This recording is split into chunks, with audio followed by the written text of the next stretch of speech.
Okay, so just to give you a quick background about myself, I'm an advocate for women's economic participation. Pakistan has one of the lowest female labor force participation in the region.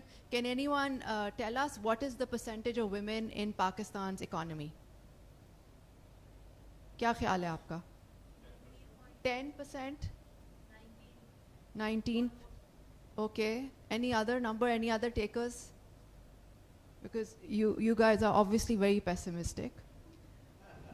But it's a little better. It's about 21%. It used to be 25%. It came down. Bangladesh, do you think it's higher or lower? Higher. It's 40%. So it's really sad that Pakistan has lagged behind, and one of the reasons Bangladesh is doing so well is because they've been able to get women into the economy.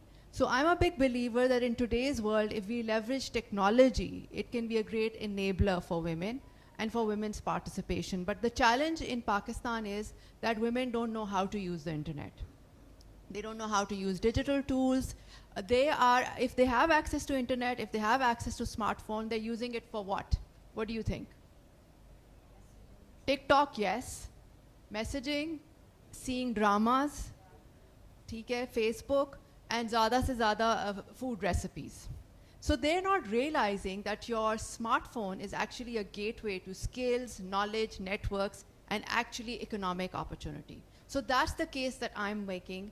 And I feel that in today's world, access to internet and digital literacy is a fundamental human right.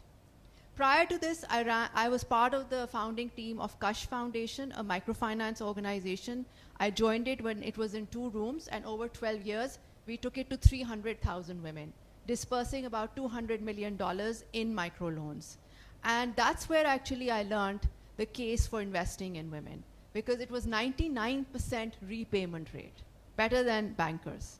And these were women who were resilient, creative. This was not charity. We were the first microfinance organization in the country to become sustainable. So Pakistan, the numbers just very quickly, we're ranked at the bottom in terms of Global Gender Gap Index, which is produced by the World Economic Forum.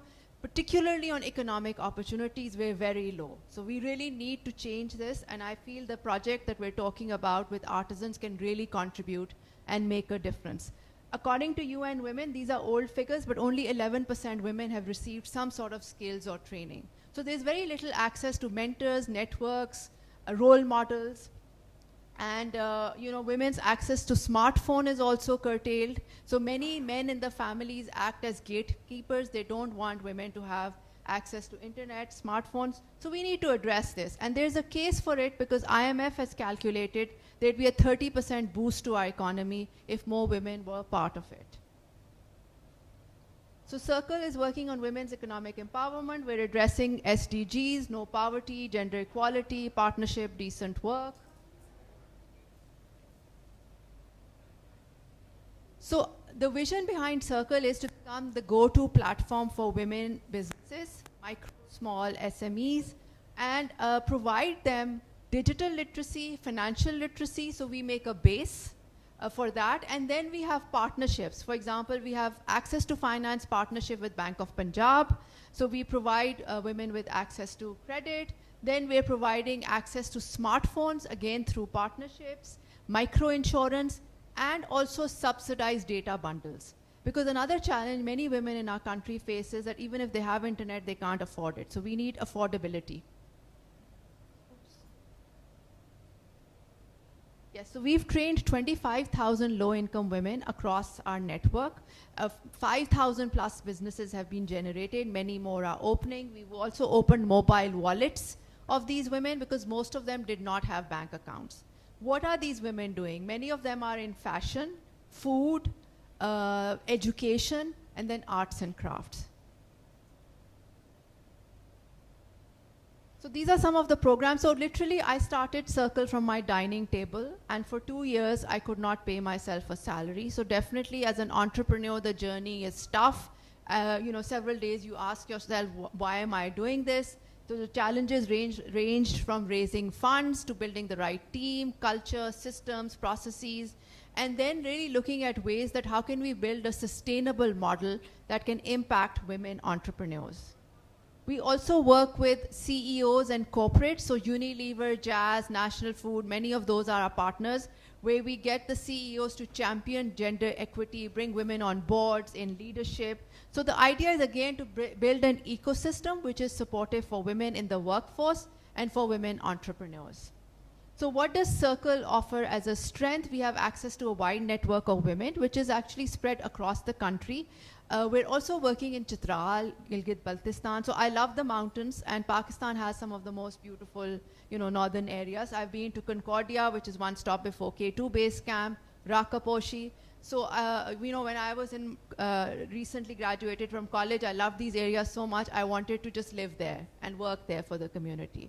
But then life happened and I didn't really go back. So in the pandemic, I thought, why not start working there? So we now have 1,500 women that we work with in the Gilgit-Baltistan region, and they have some really beautiful work that could actually be used to market. So this is an advantage. We have tried and tested curriculum on digital literacy, financial literacy, entrepreneurship, which is designed specifically to meet women's needs. So that is available. We also have a wide network of partners across the country, from universities, incubators, accelerators to startups. We run a competition called She Loves Tech, which is now in its 8th year. It's the world's largest women and startup competition. So these are tech entrepreneurs who are women, who are solving real challenges for Pakistan. The winner gets to go to Singapore and represent the country. And then we have a strong alumni community.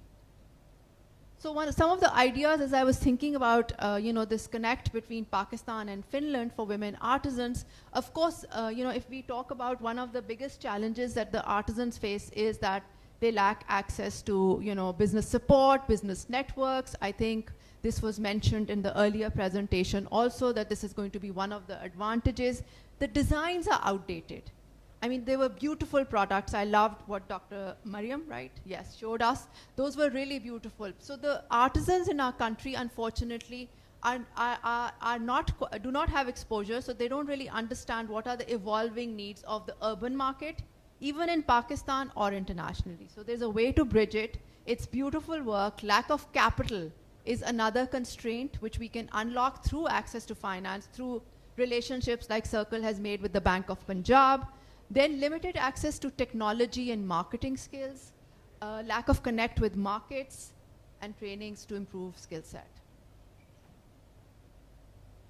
So one of the ideas, I thought we could have a marketplace. I mean, that's another opportunity where we digitize and put these products up. We have workshops under this project to actually show them what good looks like and the quality controls that are required, bring some innovation using Pakistani culture, but blending it with Western tastes. So there are huge opportunities. So these are khussas, which we call, in Pakistan, khussas, handmade, very beautiful. Some of them are painted, embroidery. So these could be customized to Western audience. This is another woman entrepreneur who's making, these kind of toys for kids, handmade. This is Chitral, where we started our work last year. This is Kailash.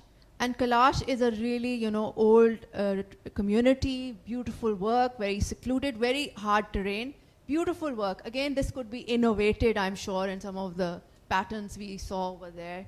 Something interesting could be done with it. This is a lady in our portfolio who is making these paintings. This is just some nice embroidery and some, jewelry. So there are many who are making jewelry, handcrafted. These are just embroidery work. So I just thought it would be interesting to showcase some of the work that's happening, because you can see what's being done and how this can be innovated. We looked at sweaters. So for example, this is a person making sweaters, and then she's doing what's called crochet work. Yeah, she's making earrings with crochet work. She's making these different, some sorts of headgear with crochet work. So there could be innovation around that. These are just some more patterns. Handbags. But again, you can see there's a big opportunity to, just upskill them and make them more beautiful aesthetically. This is some candle making, glass work. Bangles, of course, traditionally, a lot of work in Sindh on bangles. I wore some bangles also just to recognize the artisans. So So recently we took one of our artisans, there was this happiness bazaar that happened in Islamabad, and we took a few of our artisans, they got a lot of exposure, they interacted with customers, they made a lot of sales, and you can see a picture of a woman here. So for me as the founder and CEO of Circle, I think my vision really is that each woman that we touch, how can we truly empower her and give her agency? Because it's really about unlocking her potential.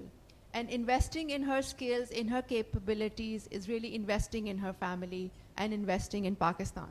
So I'm very hopeful that through some experiments, we can actually come up with products that are truly exciting and innovative and take it to the next level. So thank you so much, everyone, and looking forward to the afternoon.